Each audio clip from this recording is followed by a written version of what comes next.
There's a monkey playing Pong. Does this mean that we can expect Sword Art Online to just be right around the corner? Are we all just going to start getting Neuralink implants right in our brain for the future of virtual reality gaming?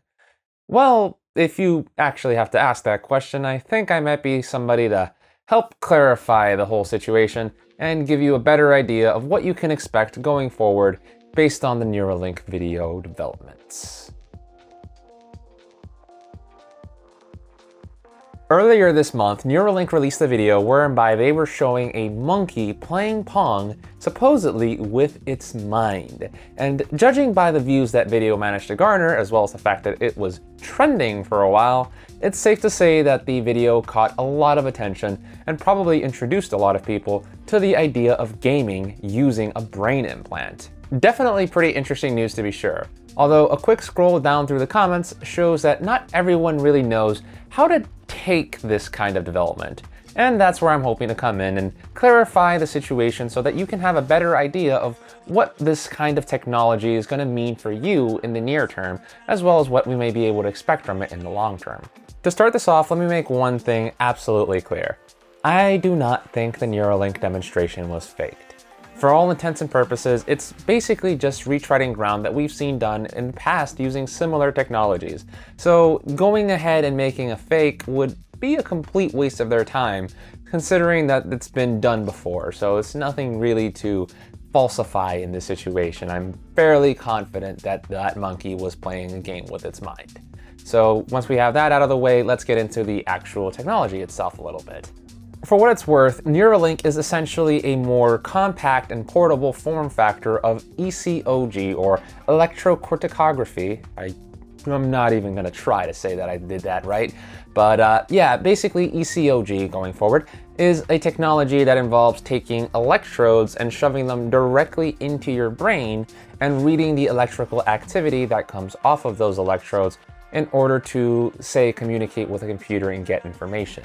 In this situation, Neuralink is using a whole lot more electrodes in a much smaller, more compact form factor and implanting them using a much more sophisticated method as is compared to previous iterations on this technology.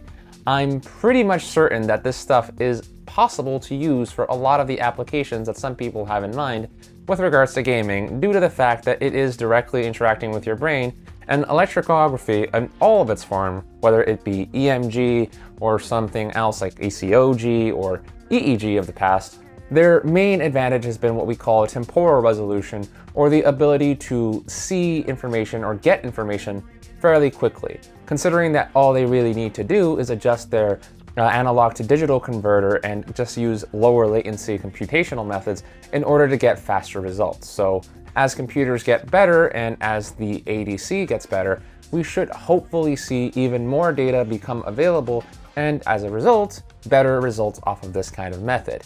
Now, whether or not it's actually gaming capable in terms of actual quality is a big question, considering that EEG in the past, and ECOG as well, have had a bit of an issue with what we call spatial resolution, or the amount of clarity they're getting relative to a region. They have plenty of temporal resolution in the sense that they can get a lot of data in a small amount of time, but maybe not the best spatial resolution in the sense that they're only really reading wherever the electrodes are placed, and that ends up being more reading of a storm of activity rather than any minute activity on a neurological level. However, being that this is the state of the art of ECOG technology, at least as far as the public eye is concerned, and that they're going with thousands of electrodes versus the hundreds that were used in a lot of prior versions, it's safe to say that Neuralink is operating at the cutting edge of ECOG technology, and that could possibly spell very good news for the spatial resolution of this technology going forward. By all means, I wouldn't be surprised if Neuralink released a video tomorrow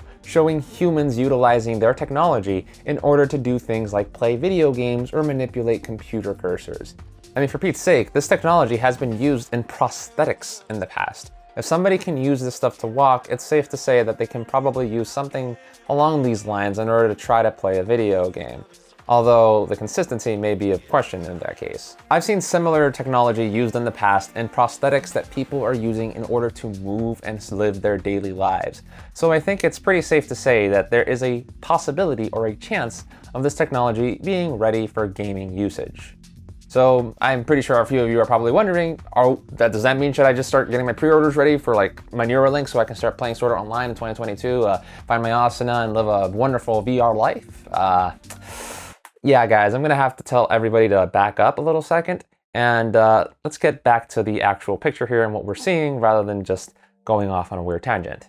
For as impressive as it may be to see a monkey playing a game like Pong with its mind, I feel that it's important to put this feat into context before you start coming to conclusions.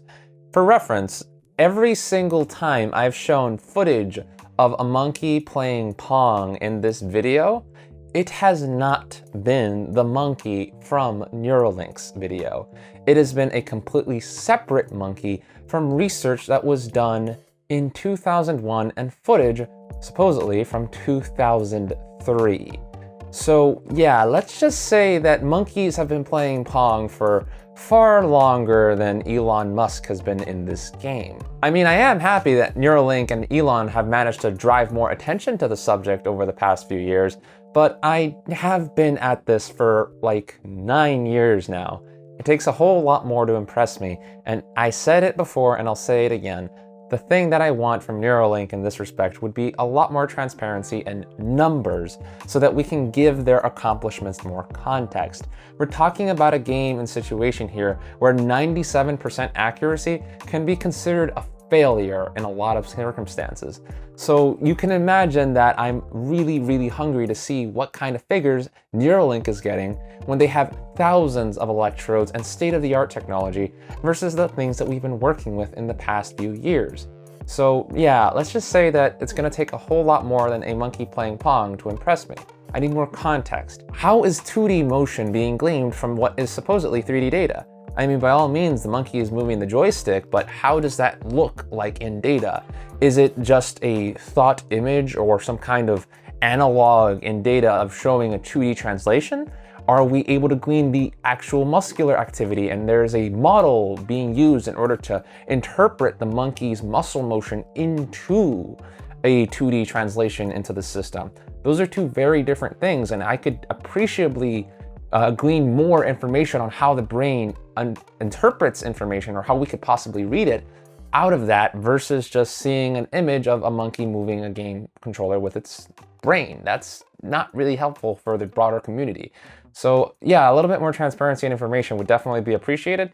Although again, I understand that we aren't probably gonna get that too much out of a short 3-minute video that's still being used for recruitment purposes. Take this in mind. Instead of promoting their videos or their products in a commercial sense, Neuralink is still essentially trying to recruit new employees. Before we start poo-pooing this situation too much, I do still want to remind people that this is overall a net positive at the end of the day. Computers have been getting smaller, and the fact that we can actually take something that used to require much bigger computer devices, much bigger electronics, electrodes, much more dedicated effort, and smoothed it down to a much more elegant package with a much smoother process that requires less effort, I think that's something that's still worth, applauding here, because it is still a sign of progress, if not for the actual neurology aspect of things, at the very least for the computer and product side of things.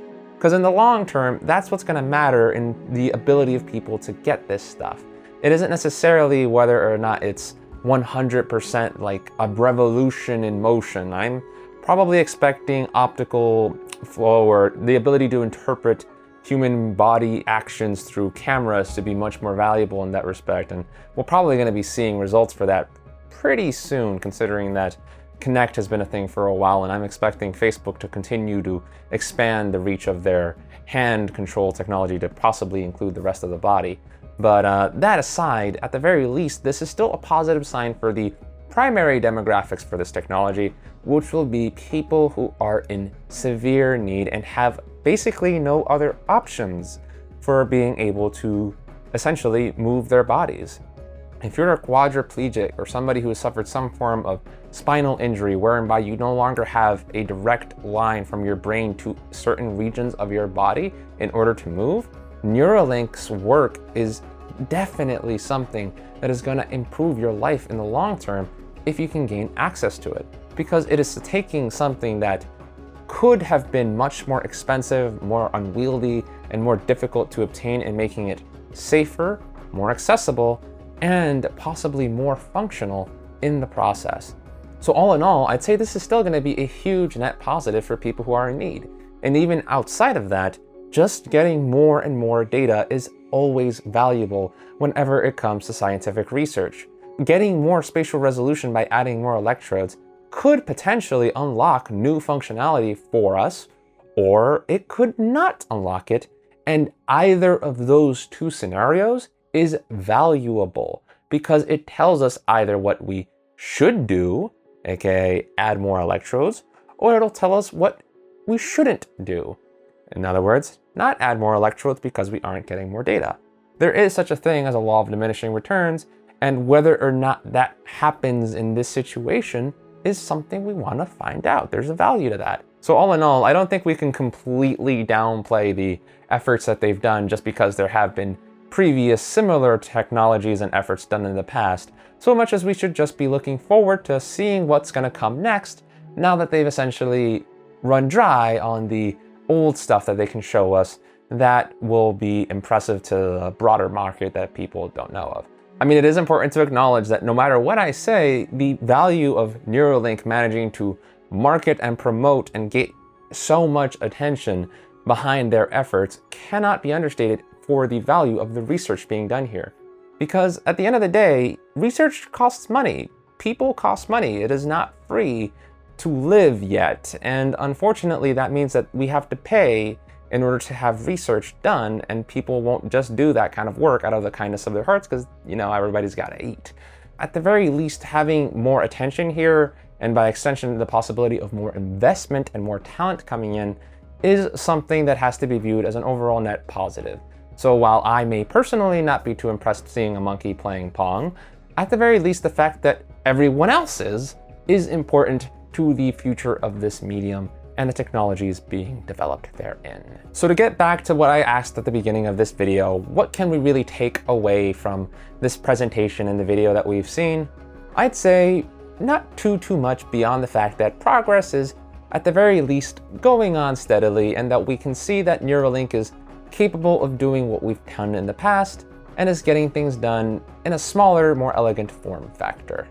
So to kind of get back to what we discussed at the beginning of this video, what can we glean from the presentation that we saw? I'd say we can basically take away that Neuralink's technology is at the very least comparable, if not better, than the technology that we've had in the past, and that things are progressing along smoothly. I don't think we can just start proclaiming that we're going to be playing Sword Art Online or any other type of crazy VR MMORPG using just our brains by next year. That might be a bit of a leap. But I'd say that's probably a safe barometric to go off of. The day that you see Neuralink release a video of a monkey dual-wielding swords in order to take down a minotaur before its love interest is probably the moment when you're going to want to start saving up money to get your own implants. But I don't really expect to see that too soon. So all in all, I'd still say your best bet if you want to enjoy more virtual reality immersion in the today is to just go off the solutions that we have that are available right now and that have been making steady progress in the consumer sector, rather than looking too deep into the research side of things, which you never really know what's going to go on with that. It could be 5 years before we see something, it could be 30. Who knows? I, for one, don't plan on waiting and will be enjoying whatever we have in the near term. I mean, come on, a new VR MMO's alpha is currently being shown off with Zenith Online, and I'm definitely liking the advancements that we're seeing in the whole full body tracking side of things. So yeah, definitely a whole lot of things to look forward to. Alrighty then, virtual dreamers, thank you very much for watching this video. Be sure to rate, comment, share, and subscribe if you want to help support the channel, and do check out my second channel in the description. If you didn't like me, I tased myself on that other channel, so that's definitely going to be right up your alley. And if you did, I tased myself and I had a blast doing it, so check it out anyway in order to help support the show. Also, be sure to check me out on Twitter. That's the most likely place that you're going to be able to see any quick thoughts that I have and updates on whatever the situation is going on. I do want to start posting way more videos going forward, and you might see a little bit more of a lackadaisical / crazy on the spot type of video from me as we try to kind of nail down a less script-heavy video format so I can get things done more quickly and hopefully get you the information that you want and need much more quickly as well, while still providing you decent commentary and insight into these matters. Till that time comes, my fellow adventurers and dreamers, thank you very much for watching this video. This has been Gregory, logging out.